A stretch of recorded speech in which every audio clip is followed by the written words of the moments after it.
The German-speaking countries have once more become articulate.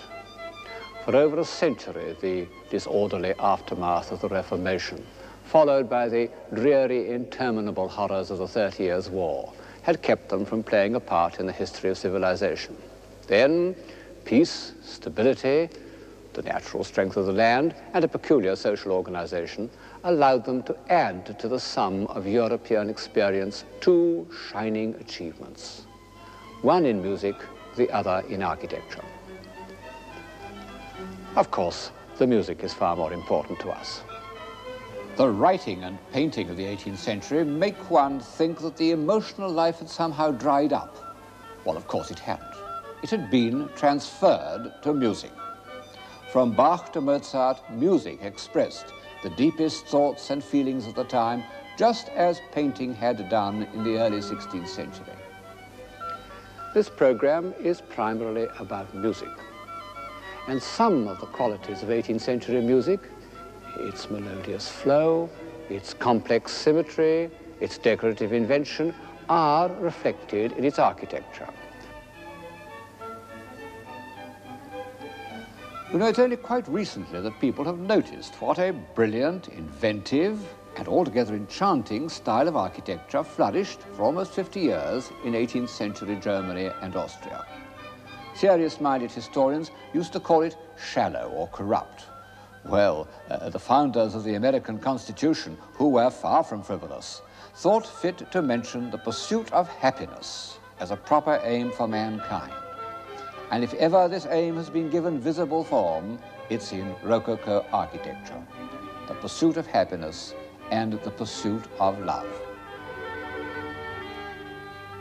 But before we plunge into the buoyant sea of Rococo, I must say a word about the austere ideal that preceded it, Classicism. For 60 years, France had dominated Europe, and this had meant a rigidly centralized, authoritarian government and a classic style. French Classicism produced magnificent architecture. This is the architecture of a great metropolitan culture. And it is expressive of an ideal, not an ideal that appeals to me, but an ideal nonetheless. Grandeur achieved through the authoritarian state. I find that this French classical architecture has a certain inhumanity. It was the work not of craftsmen, but of wonderfully gifted civil servants. But because it reflects so clearly a grand, comprehensive system, it is done with superb conviction. French Classicism was eminently not exportable. But the high Baroque of Rome, especially that of Borromini, was exactly what the north of Europe needed, for a variety of reasons. For one thing, it was elastic and adaptable. So the architectural language in which northern Europe became articulate in the 18th century was that of Borromini, the second great master of Italian Baroque. Borromini came from a land of stone carvers, the Italian lakes that form a boundary with Switzerland, and his style could fit into the craftsman tradition of the Germanic North, a tradition serving a social order that was absolutely the reverse of the centralized bureaucracy of France. It's true, of course, many of the German princes thought they would like to imitate Versailles, but the formative element in German art and German music didn't lie there, but in the multiplicity of regions and towns and abbeys, all competing for their architects and choirmasters, but also relying on the talents of their local organists and plasterers. The creators of the German Baroque, the Assams and the Zimmermanns, were families of craftsmen. Zimmermann's a German for a carpenter. The finest buildings we should look at are not palaces, but local pilgrimage churches deep in the country, like the Vierzehnheiligen behind me, the 14 saints. And, come to think of it, the Bachs were a family of local musical craftsmen, out of which there suddenly emerged one of the great geniuses of Western Europe, Johann Sebastian.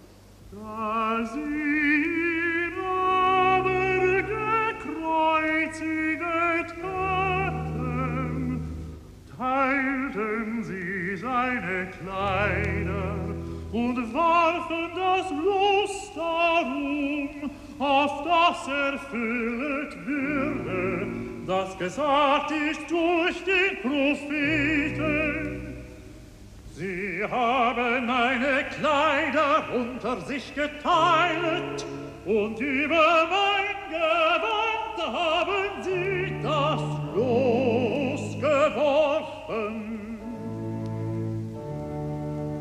Und sie saßen all da und hüteten sein.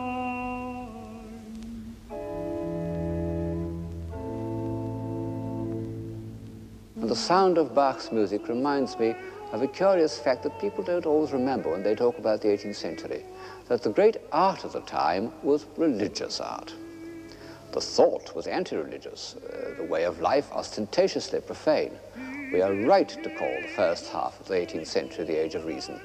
But in the arts, what did this emancipated rationalism produce? One adorable painter, Watteau, some nice domestic architecture, some pretty furniture, but nothing to set beside the Matthew Passion or the pilgrimage churches and abbeys of Bavaria and Franconia.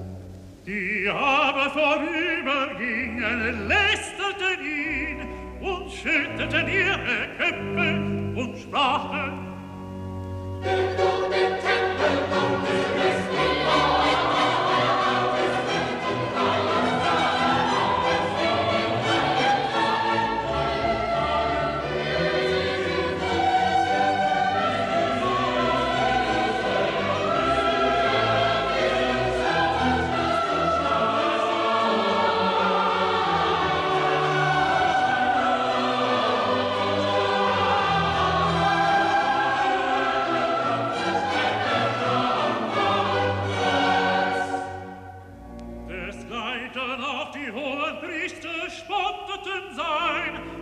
Schriftgelehrten und Ältesten und sprachen: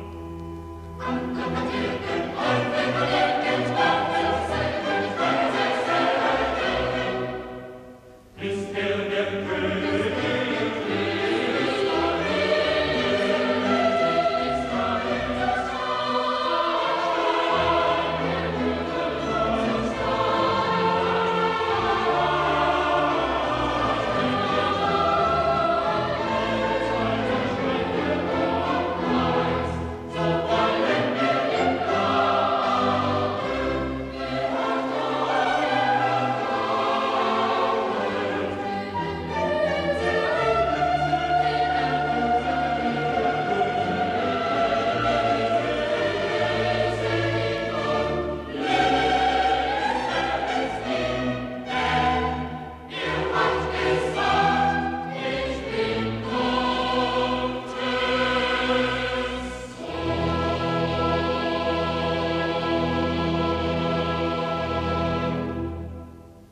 But there was another musical tradition in Germany that went back to the Reformation.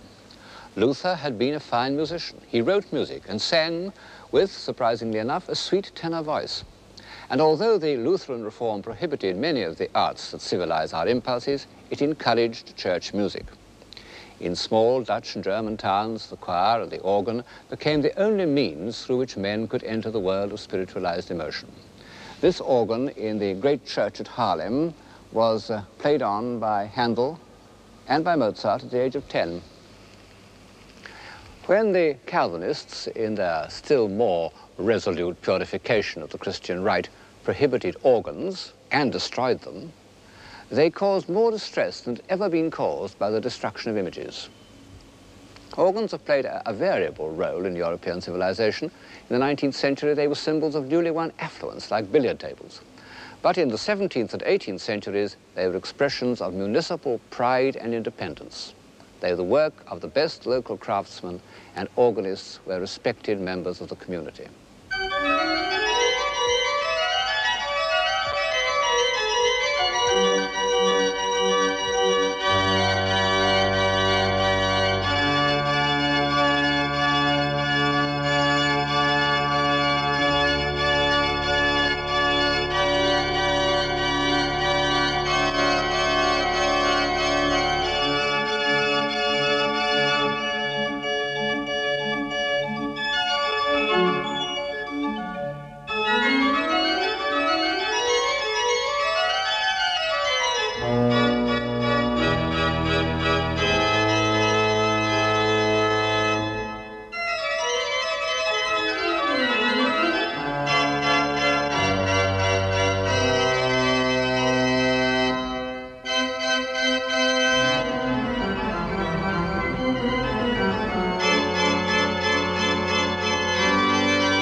bourgeois democracy, which had provided a background to Dutch painting in the 17th century, became partly responsible for German music. And it was a society more earnest and more participating than the Dutch connoisseurs had been. This provincial society was the background of Bach. His universal genius rose out of the high plateau of competitive musical life in the Protestant cities of northern Germany. One can even say that it rose out of a family that had been professional musicians for 100 years, so that in certain districts the very word Bach meant a musician. And his life was that of a conscientious, somewhat obstinate, provincial organist and choirmaster. But he was universal. A great musical critic said of him, "He is the spectator of all musical time and existence, to whom it is not of the smallest importance whether a thing be new or old, so long as it is true." And we once more find that we can illustrate Bach's music by contemporary building. This church behind me, the pilgrimage church of the 14 Heiligen, was built by an architect who was only 2 years younger than Bach. He was called Balthasar Neumann, and although his name isn't well known in the English-speaking world, I think he was certainly one of the greatest architects of the 18th century. Unlike the other builders of German Baroque, he was not primarily a carver or plasterer, but an engineer. He made his name as a master of town planning and fortifications. And inside his buildings, just as when we're listening to Bach, we are conscious of a complex plan worked out like the most intricate mathematical problem. And, when occasion demanded it, he made use of ornaments as lavish and fanciful as that of the most ebullient Bavarian plasterer.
The sheer happiness, the almost childlike joy of Bach's Christmas oratorio is made visible by all these happy cherubs and benevolent saints.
Balthasar Neumann was fortunate in that the painted decorations of his finest interiors are not the work of amiable local ceiling painters, but of the greatest decorator of the age, the Venetian Giambattista Tiepolo.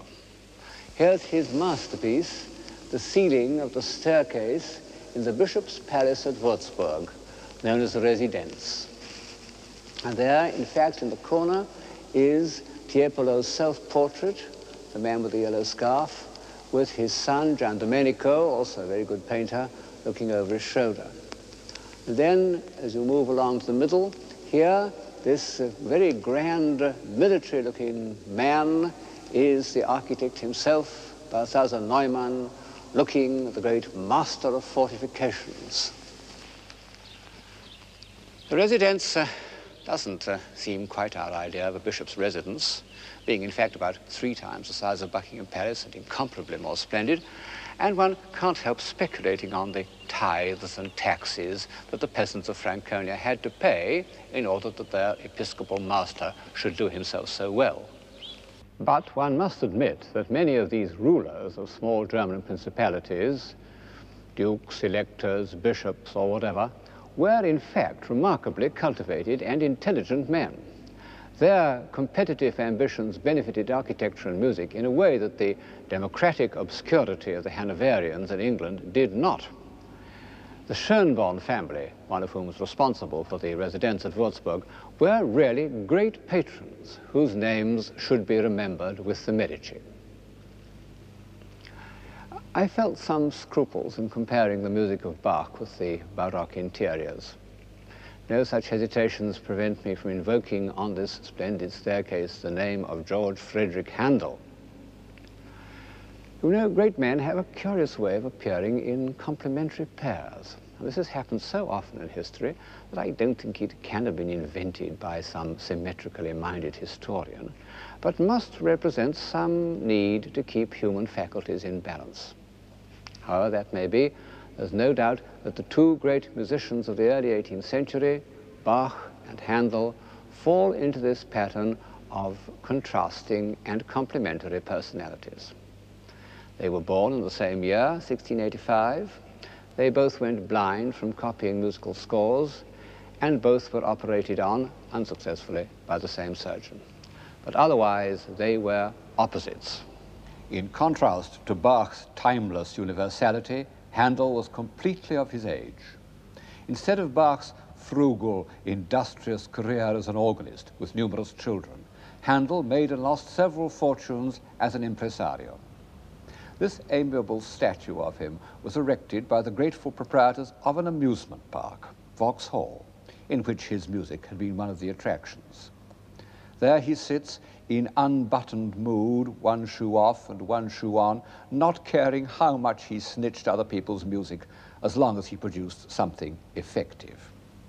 In his youth, he must have been charming, because when he went to Rome as an unknown young virtuoso, he was immediately taken up by society, and cardinals wrote libretti for him to set to music.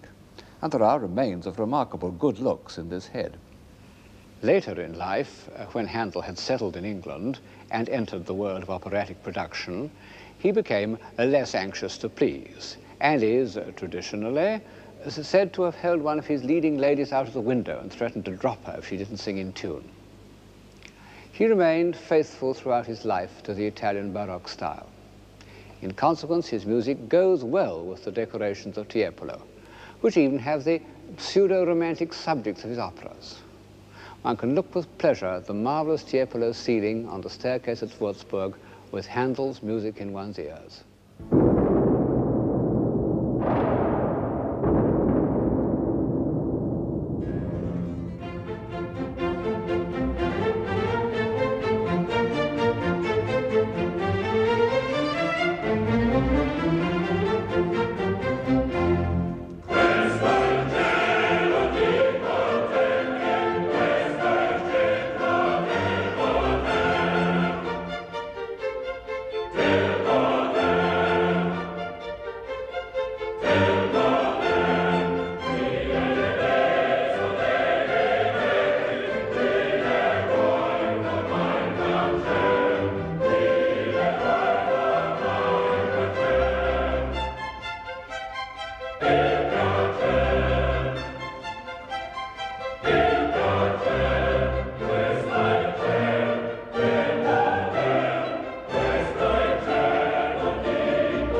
The extraordinary thing is that this composer of flowing, florid airs and rousing choruses, when he turned from opera to oratorio, which was in fact a kind of sacred opera, wrote great religious music.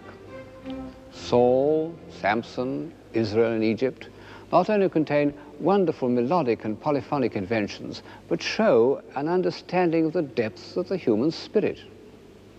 As for the Messiah, it's like Michelangelo's creation of Adam, one of those rare works that appeal immediately to everyone.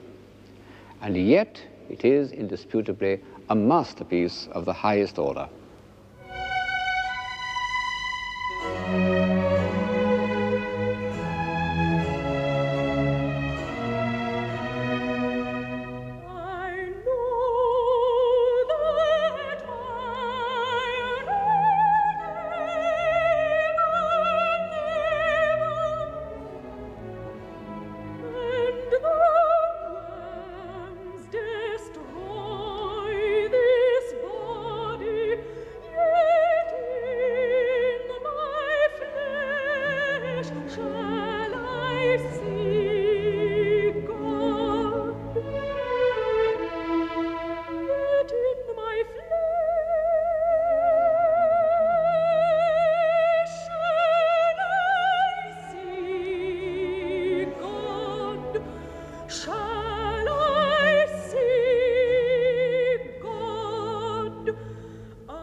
Yes, however often I hear it, it brings tears to my eyes.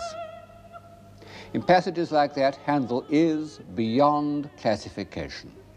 Still, one may reasonably call him a Baroque composer. Now, Baroque first came into being as religious architecture and expressed the emotional aspirations of the Catholic Church. Rococo was to some extent a Parisian invention and provocatively secular. It was, well, superficially at any rate, a reaction against the heavy classicism of Versailles. Instead of the static orders of antiquity, it drew inspiration from natural objects in which the line wandered freely, without symmetry. Shells, flowers, seaweed, vines, especially if they wandered in a double curve. Rococo was a reaction against the academic style, but it wasn't negative. It represented a real gain in sensibility. It achieved a new freedom of association and captured new and more delicate shades of feeling. All this is expressed through the work of one exquisite artist, Watteau. He was born in 1684, the year before Bach and Handel, in the Flemish town of Valenciennes, and he derived his technique from Rubens. But instead of a hearty Flemish acceptance of life, Watteau, who was a consumptive, discovered something in himself that had hardly ever been seen in art before, a feeling of the transitoriness and thus the seriousness of pleasure. He had brilliant gifts. He could draw with the style and precision of a Renaissance artist, and he used his skill to record his rapture at the sight of beautiful girls. What dreams of beauty they are.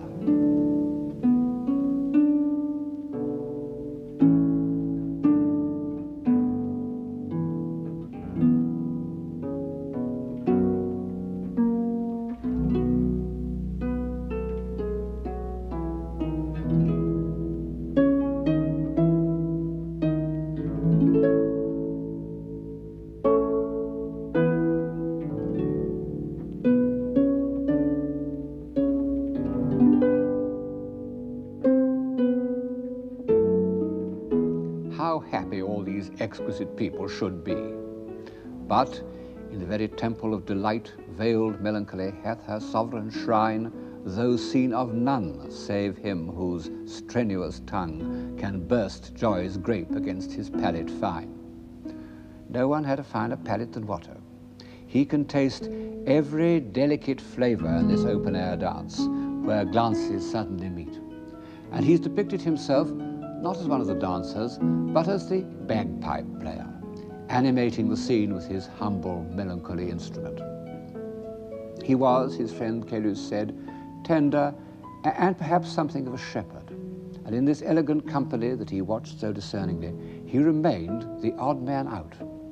And Gilles, the simpleton whose tall white figure rises in isolation from his fellow comedians, is a sort of idealized self-portrait, tender, simple, and yet capable of love and of delicate intuitions.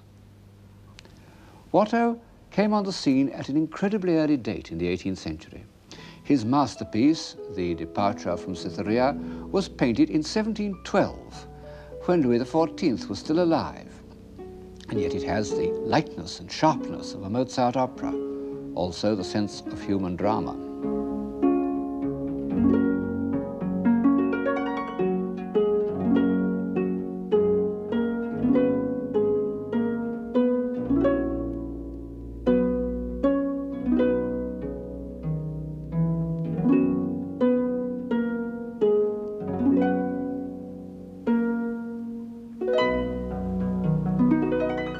The new sensibility of which Watteau was the prophet showed itself most of all in a more delicate understanding of the relations between men and women. Sentiment. The words got into trouble, as words do, but it was, in its day, a civilizing word. Sterne, in his Sentimental Journey, that somewhat discredited work of Rococo prose, tells a fable about a town of Abdera, which was the vilest town in all Thrace. What with poisons, conspiracies and assassinations, libels, pasquinades and tumults, there was no going there by day, 'twas worse by night. Till, hearing a play of Euripides, the people were struck by a speech of Perseus. O Cupid, prince of gods and men. Every man almost spoke pure iambics next day, and talked of nothing but Perseus, his pathetic address. O Cupid, prince of gods and men. Every street of Abdera, in every house, O Cupid, Cupid, in every mouth, like the natural notes of some sweet melody which drop from it whether it will or no. Nothing but Cupid, Cupid, prince of gods and men. The fire caught, and the whole city, like the heart of one man, opened itself to love. No pharmacologist could sell one grain of hellebore. Not a single armorer had a heart to forge one instrument of death. Friendship and virtue met together and kissed each other in the street. The golden age returned and hung over the town of Abdera. Next to love, Watteau cared most about music, for which, his friends tell us, he had a most delicate ear. Nearly all his scenes are enacted to the sound of music. In this he shows himself as part of a tradition going back to the Venetians, of whom Pater said that they painted the musical intervals of our existence, when life itself is conceived as a kind of listening. In a Watteau, we are in the world of poetry, not only on account of the grace of the figures, but because the facts have been translated into the most exquisite paint. Watteau's color has a shimmering, iridescent quality which makes one think immediately of musical analogies.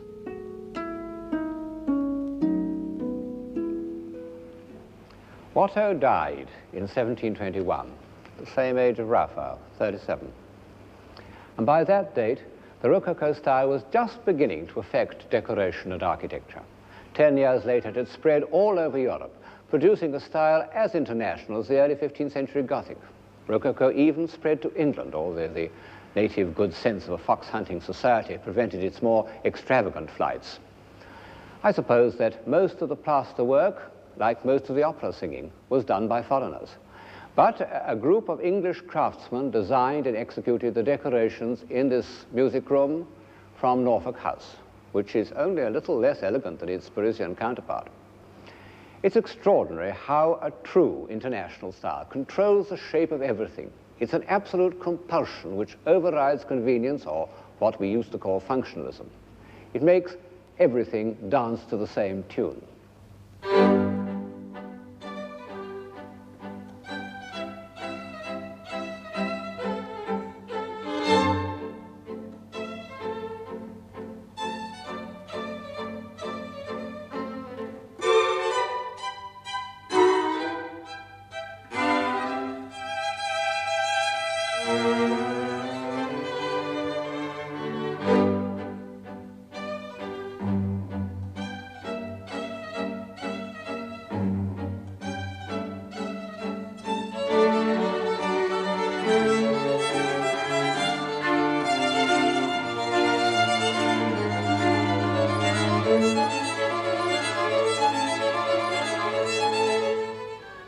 Walter Pater said that all art aspired to the condition of music. I don't suppose he thought of extending this famous dictum to applied art, but it is true of the finest Rococo design. The rhythms, the assonances, the texture have the effect of music and are echoed in the music of the next 50 years.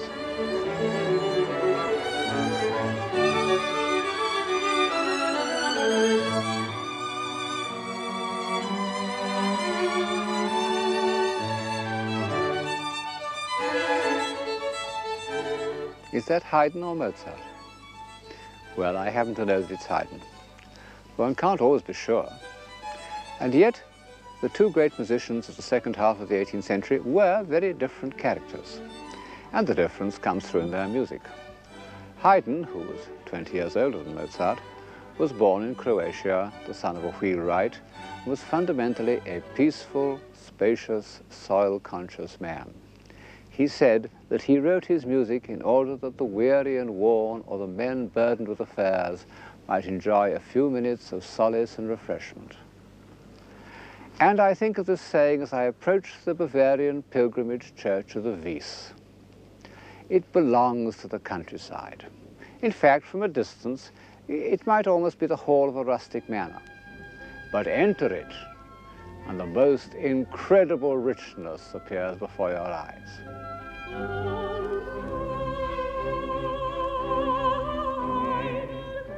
In these Rococo churches, the faithful are persuaded not by fear, but by joy. They're a foretaste of paradise. Sometimes, I admit, rather more like the Mohammedan paradise of the senses and the disembodied paradise of Christianity. Oh, Cupid, Cupid, prince of gods and men. Well, it's always been difficult, even for the saints, to represent spiritual love without having recourse to the symbols of physical love. Creation is the most mysterious of all God's acts. And it is Haydn's creation that comes to my mind as I contemplate the rustic delights of the brothers Zimmermann.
It's curious that in the present day we should have made such a cult of Rococo music when the Rococo style as a whole runs so strongly counter to our convictions. You see, many of the most beautiful Rococo buildings of the 18th century were built simply to give pleasure by people who believed that pleasure was important and worth taking trouble about and could be given some of the quality of art. And we managed to destroy a good many of them during the war, including the Palace of Sanssouci at Potsdam and the Zwinger at Dresden. As I've said, it may be difficult to define civilization, but it isn't so difficult to recognize barbarism. But by chance, we didn't hit the pleasure pavilions at Nymphenburg, which is a suburb of Munich. Munich itself, we pretty well laid flat. They were built for the Elector Max Emanuel by his court dwarf named Cuvillier, who happened to be an architect of genius. Despite his French name, he came from Flanders. This behind me is the most famous of them, I suppose, the Amalienburg. The exterior is quite simple. The interior a riot, or rather a ballet, of beautifully designed ornament.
Rooms are the ultimate in Rococo decoration. And one might say that they bridge the gap between Watteau and Mozart. And yet, to pronounce the name of Mozart in the Amalienburg is dangerous, because it gives color, very pretty color, to the notion that Mozart was merely a Rococo composer. 50 years ago, this was what most people thought about him. The notion was supported by horrible little plaster busts, which made him look a perfect 18th century dummy. I bought one of these busts when I was at school, but when I first heard the G minor quartet, I realized that it couldn't possibly have been written by the smooth white character on my mantelpiece, and I threw the bust into the waste paper basket. I afterwards discovered the portrait by Lange, which, although no masterpiece, does convey the single-mindedness of genius. Of course, a lot of Mozart's music is in the current 18th century style. He was so much at home in this golden age of music, so completely master of its forms, that he didn't feel it necessary to destroy them. Indeed, he loved the clarity and the precision and the mathematical perfections of the late 18th century style. I love the story of Mozart sitting at table, absent-mindedly folding and refolding his napkin into more and more elaborate patterns as fresh musical ideas passed through his mind. But of course, this formal perfection was used to express two characteristics which were very far from the Rococo style. One of them was that peculiar kind of melancholy, a melancholy amounting almost to panic, which so often haunts the isolation of genius. And Mozart felt it quite young. And the other characteristic was almost the opposite, a passionate interest in human beings and in the drama of human relationships. How often in Mozart's orchestral pieces, concertos, quartets, symphonies, we find ourselves participating in a drama or dialogue. And of course, this feeling reaches its natural conclusion in opera.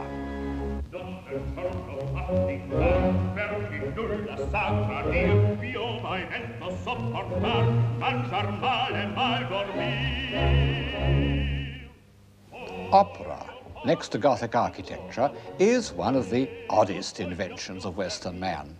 It couldn't have been foreseen by any logical process. Dr. Johnson's much-quoted saying, which as far as I can make out he never said, "An extravagant and irrational entertainment," is perfectly correct. And at first it seems surprising that it should have been brought to perfection in the age of reason. But just as the greatest art of the early 18th century was religious art, so the greatest artistic creation of the Rococo is completely irrational. gentiluomo, e non voglio più servire, e non voglio più servire, no, no, no, no, no, no, non voglio più servire. Ma mi par che venga gente, ma mi par che venga gente, non mi voglia far sentire, non mi voglia far sentire, non mi voglio far sentire, no, no, no, no, no. Of course, opera had been invented in the 17th century and made into a form of art by the prophetic genius of Monteverdi. It came to the north from Catholic Italy, and it flourished in the Catholic capitals, Vienna, Munich, Prague. Indignant Protestants used to say that Rococo churches were like opera houses. Quite true, only it was the other way around. As you can see, this enchanting opera house in Munich, built by the dwarf architect Cuvillier, is exactly like a Rococo church. One can almost say that opera houses came in when churches went out. And they expressed so completely the views of this new profane religion that for 100 years all opera houses continued to be built in Rococo style long after that style had gone out of fashion. And in Catholic countries, not only in Europe but in South America, they were often the best and largest buildings in the town.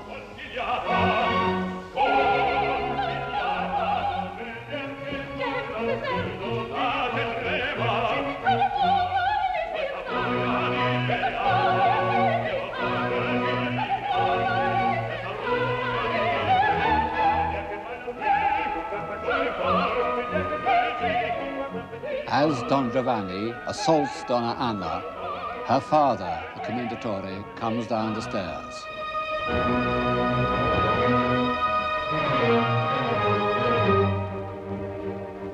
What on earth has given opera its prestige in Western civilization?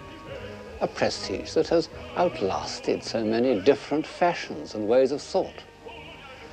Why are people prepared to sit silently for 3 hours, listening to a performance of which they don't understand a word? Why do quite small towns all over Germany and Italy still devote a large portion of their budgets to this irrational entertainment? Well, partly, of course, because it's a display of skill, like a football match. But chiefly, I think, because it is irrational. What is too silly to be said may be sung. Well, yes, but what is too subtle to be said, or too deeply felt, or too revealing, or too mysterious? These things can also be sung, and only be sung.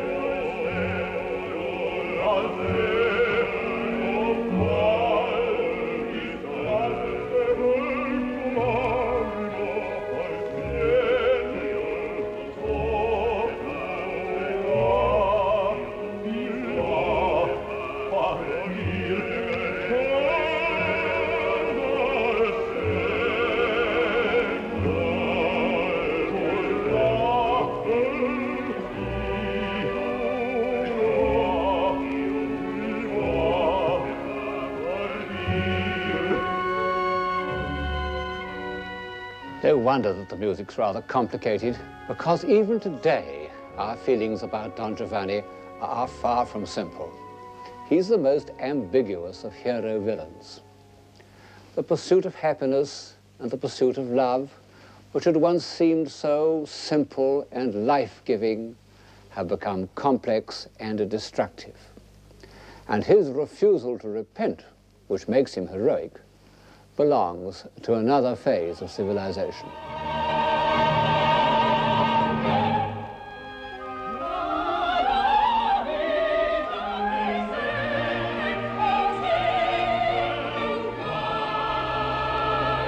Yes, sir.